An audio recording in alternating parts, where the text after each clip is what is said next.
দরজা খুলে দেখ তোরে হাবো লেগেছে। হ্যাঁ বাবু, তুই পড়াতে বাড়ি চলে এসেছিস? আয় বাবা আয়। হ্যাঁ বাবু বল, মারে কি হয়েছে বাবু, তোর খুব খিদে পেয়েছে বল। মারে এ মা মারে, এটা ছাড়া অন্য কিছু বলার থাকলে বল। এই তোর এমা ছাড়া অন্য কিছু বলার থাকলে বল। ও মা, জানো আজকে কি হয়েছে? কি হয়েছে বাবা? আজকে আমি পড়তে গেছিলাম। আরে আমার সোনা বাবাটা, তারপর?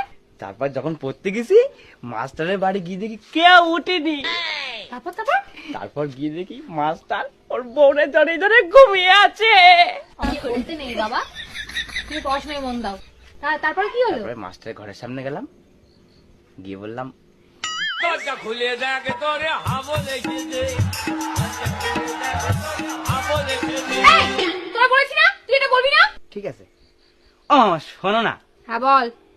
দরজা খুলে দেখ তোরে হাবো লেগেছে। আবার রাগ করো না, আমি আর এটা কখনো বলবো না। এমনি আজকে পড়ার থেকে আসার পরে কি হয়েছে তুমি জানো? কি হয়েছে বল বাবা। আজকে পড়ার থেকে আসার পরে আমি লুকিয়ে লুকিয়ে আমাদের বাড়ির পিছনে আসলাম। তারপর তারপর কি হয়েছে বাবা? তারপর বাড়ির সামনে এসে বললাম মারে মা দরজা খুলে দেখ তোরে হাবো লেগেছে।